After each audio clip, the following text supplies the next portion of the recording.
Hello Mark, this is Sally. I'm in your junior class and my student number is SO241039. Today I'm going to read Jenny Shepherd, A Broken Body Isn't a Broken Person, Ted Casey, 18 minutes and 57 seconds, filmed October 2, 2012, 30 subtitle languages, view interactive transcript, subtitles and transcript. Select language, English. Transcribed by Joseph Janine. Reviewed by Martin Best. Life is about opportunities, creating them and embracing them. And for me, that was the Olympic dream. That's what defined me. That was my bliss. That was my bliss.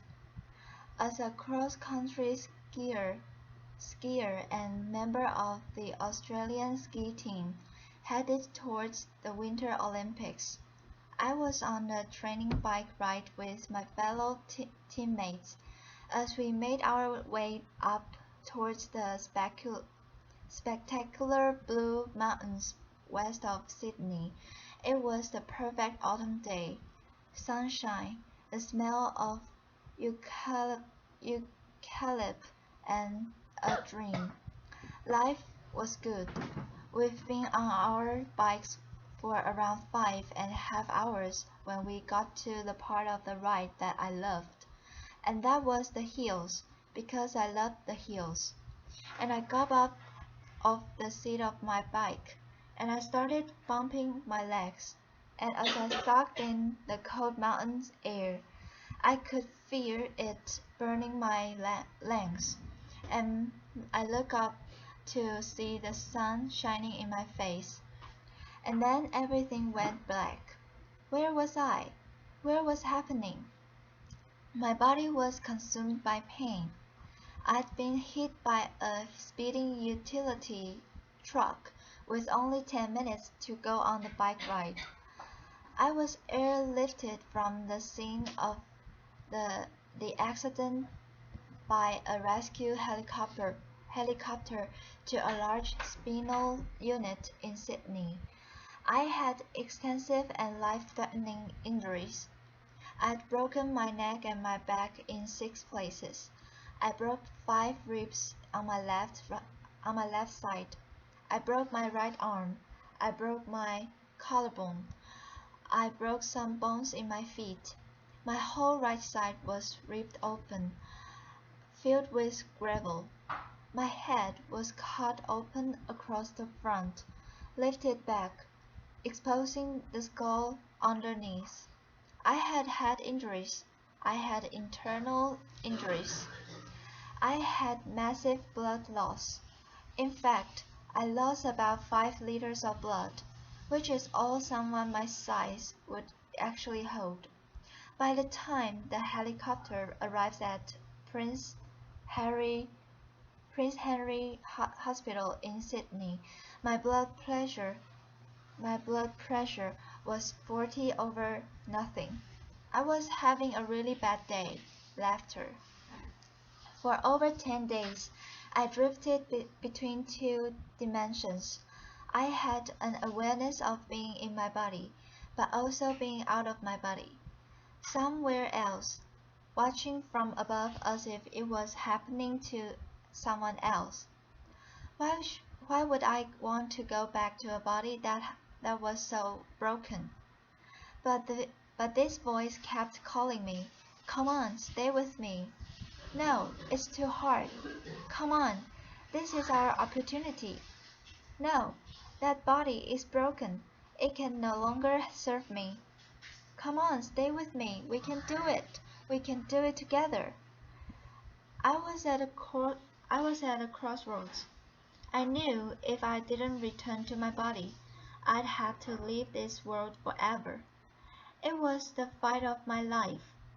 After 10 days, I made the decision to return to my body, and the internal bleeding stopped. The next concern was whether I would walk again, because I was paralyzed from the waist down. They said to my parents, the neck break was a stable fracture, but the back was completely crushed. The vet vertebra at level 1 was like you'd dropped a peanut, stepped on it, smashed it into thousands of pieces. They, they had to operate. They went in. They put me in. They put me on a bean bag. They cut me, literally cut me in half. I have a scar that wraps around my entire body.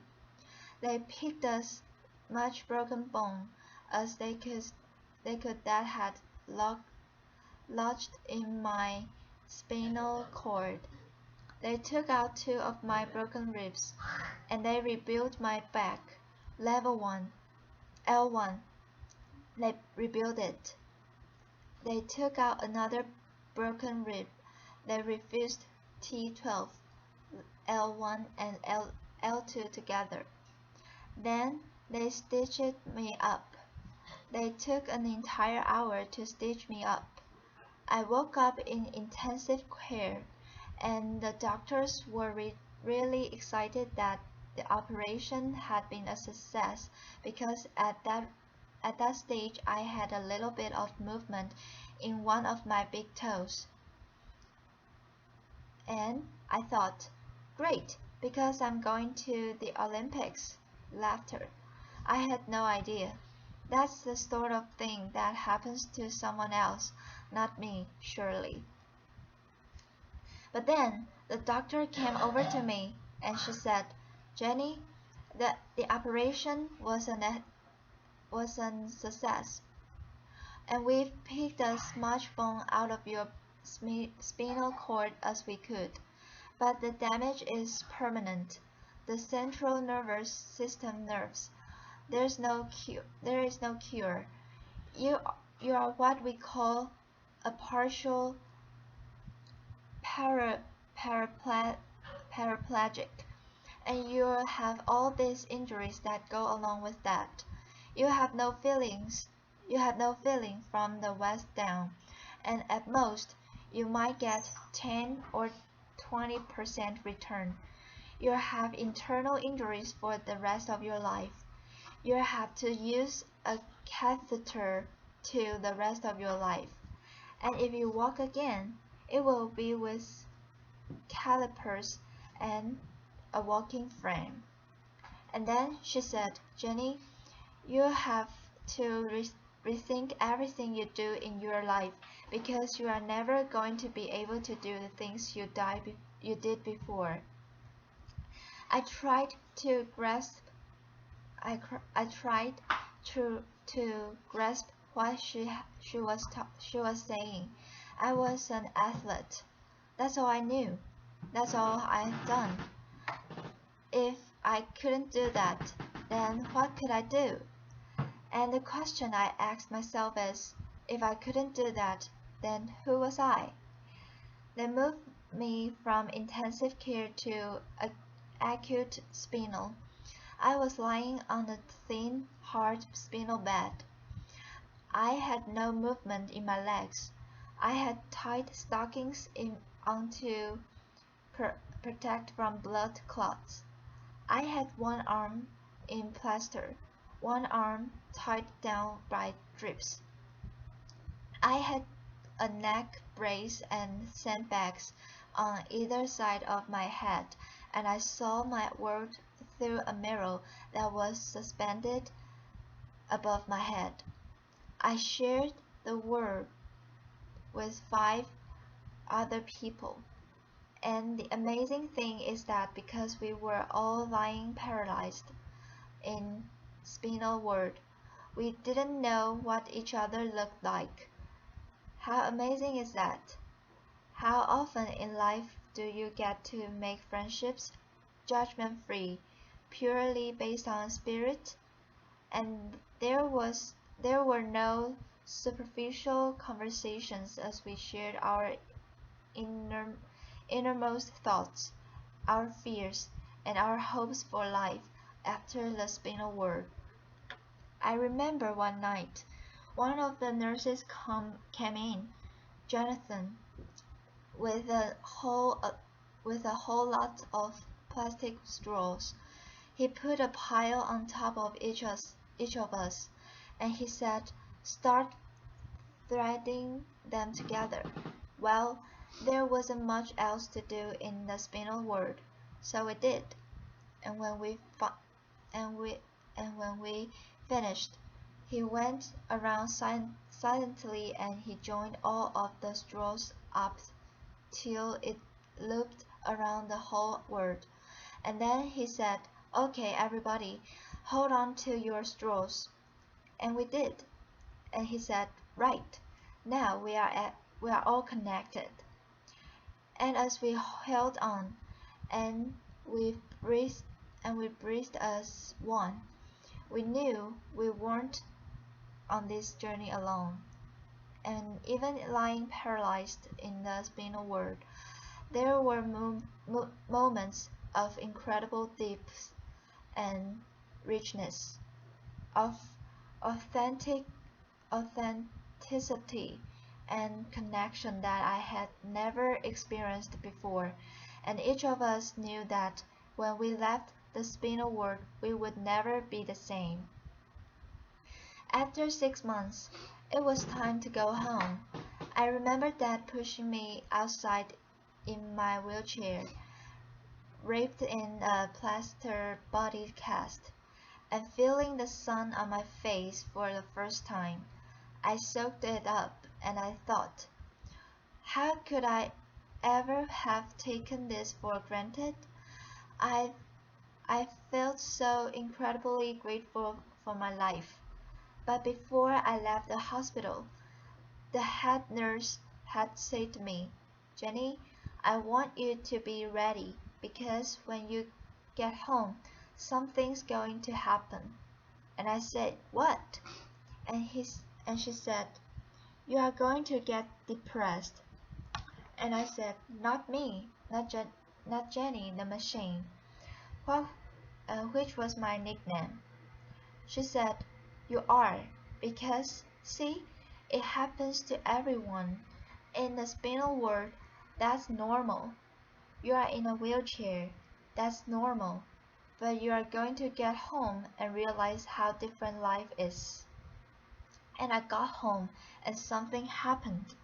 I realized Sister Sam was right. I did get, I did get, I did get depressed. I was in my wheelchair. I had no feelings. I had no feeling from the waist down. Attached to cath- catheter bottle. I couldn't walk. I lost so much weight. I lost so much weight in the hospital. I now weigh I now weigh about 80 pounds, and I wanted to give up. All I wanted to do was put my running shoes on and run out of the door. I wanted my old life back. I wanted my body back. And I can remember Mom sitting on the end of my bed and saying, "I wonder if life will ever be good again." And I thought, how could it? Because I've lost everything that I valued, everything that I worked towards, gone. And the question I asked was, why me? Why me? And then I remember my friends that were still in the spinal world, particularly Maria. Maria was in a car accident, and she woke up on her 16th birthday to the news that she was a complete quadrup, uh, quadriplegic, quadriplegic, had no movement from the neck down, had damage to her vocal cords, and she couldn't talk. They told me, "We're going to move you next to her because we think it will be good for her." I was worried. I didn't know how I'd react to being next to her. I knew it I knew it. I knew it would be challenging, but it was actually a blessing because Maria always smiled. She was always happy, and even when she began to talk again, al- albeit difficult to understand, she never complained, not once, and I wondered how had she ever level found that level of acceptance. And I realized that this wasn't just my life, it was life itself. I realized that this wasn't just my pain, it was everybody's pain. And then I knew, just like before, that I had a choice. I could keep fighting this, or I could let go and accept not only my body, but the circumstances of my life. And then I stopped asking, why me? And I started to ask, why not me? And then I thought to myself, maybe being at maybe being at rock bottom is actually the perfect place to start. I had never before thought of myself as a creative person. I was an athlete. My body was a machine. But now I was about to embark on the most creative project that any of us could ever do, that of rebuilding a life. And even though I had absolutely no idea what I was going to do, in that uncertainty came a sense of freedom. I was no longer tied to a set path. I was free to explore life's infinite possibilities. And that realization was about to change my life. Sitting at home in my wheelchair and my plaster body cast, a, an airplane flew overhead, and I looked up and I thought to myself, that's it. If I won't, if I can't walk, then I might as well fly. I said, Mom, I'm going to learn how to fly. She said, that's nice, dear. Laughter. I said, pass me the yellow pages. She passed me the phone books. She passed me the phone book. I rang up the flying school. I made a booking. Said, I'd like to make a booking to come out for a flight. They said, when do you want to come out? I said, well, I have to get a friend to drive me out because I can't drive. Sort of can't walk either. Is that a problem? I made a booking, and weeks later my friend Chris and my mom drove me out to the out to the airport. All 80 pounds of me covered in a plaster body cast in a baggy pair of overalls. Laughter. I can tell you, I did not look like the ideal candidate to get a polite license. Laughter. I'm holding on to the counter because I can't stand. I said, "Hi, I'm here for a flying lesson." And I took one look and ran out the back to draw short straws. You get her. No, no, you took her. Finally, this guy comes out. He goes, Hi, I'm Andrew, and I'm going to take you flying. I go, Great. And so they drive me down. They get me out on the tarmac. And there was this red, white, and blue airplane. It was beautiful. They lifted me into the cockpit. They had to slide me up on the wing, put me in the cockpit. They set me down. There were buttons and deals everywhere. I'm going, wow, how do you ever know what all these buttons and deals do? Andrew, the instructor, got in the front, started the airplane up. He said, "Would you like to have a go at taxiing?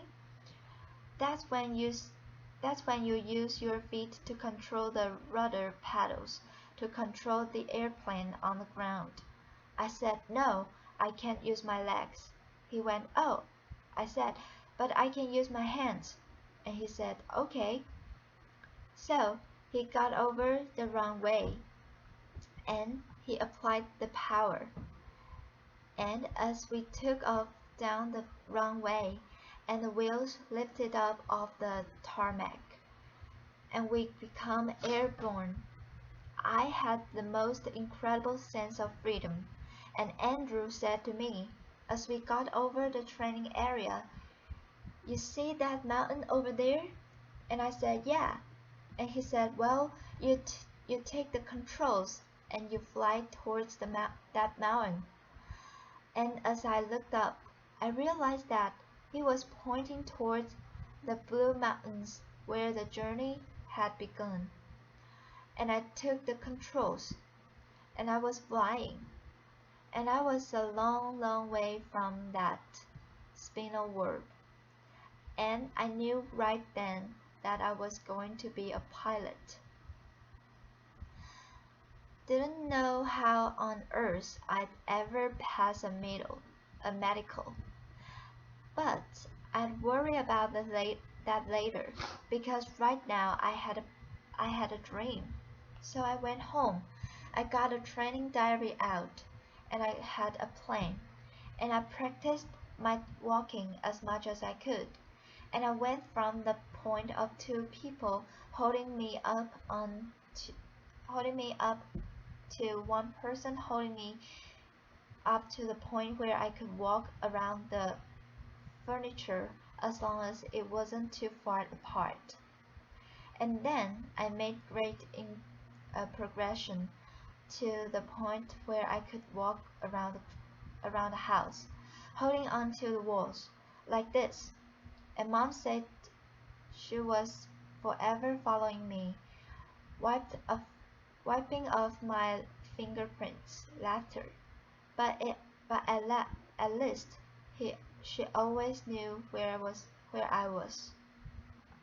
So while the doctors continued to operate and put my body back together again, I went on with my theory study.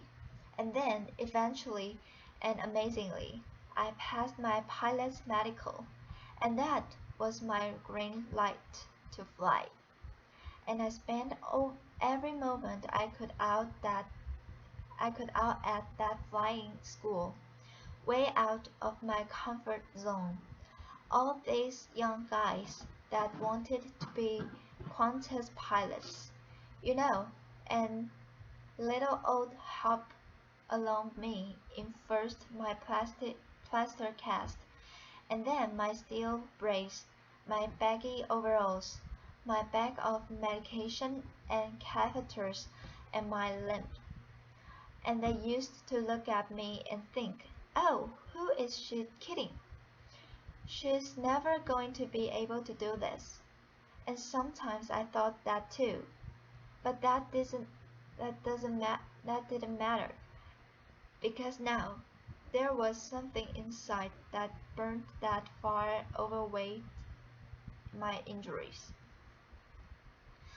And little goals kept me going along the way, and eventually I got my private pilot's license. And then I learned to navigate, and I flew my friends around Australia. And then I learned to fly an airplane with two engines that I got my twin engine rating. And then I learned to fly in bad weather as well as fine weather and got my instrument rating. And then I got my commercial pilot's license. And then I got my instructor rating. And then I found myself back at that same school where I'd gone for that very first flight, teaching other people how to fly, just under 18 months after I'd left the spinal world. Applause. And then I thought, why stop there? Why not learn to fly upside down? And I did. And I learned to fly upside down and became an aerobatics flying instructor. And mom and dad never been up. But then I knew for certain that although my body might be limited, it was my spirit that was unstoppable. The philosopher the philosopher Lao Tzu once said, when you let go of what you are, you become what you might be. I now knew that it wasn't until I let go of who I thought I was that I was able to create a completely new life. It wasn't until I let go of the life I thought I should have that I was able to embrace the life that was waiting for me. I now know that my real strength never came from my body, and although my physical capabilities have changed dramatically, who I am is unchanged. The pilot light inside of me was still a light, just as it is in each and every one of us. I know that I'm not my body, and I also know that you are not yours. And then it no longer matters what you look like, where you come where you come from, or what you do for a living. All that matters is that we continue to fan the flame of humanity by living our lives as the ultimate creative expression of who we really are. Because we are all connected by millions and millions of straws, and it's time to join those up and to hang on. And if we are to move towards our collective bliss, it's time we shade our focus on the physical and instead embrace the virtues of the heart. So raise your straws if you join me. Thank you. Applause. Thank you.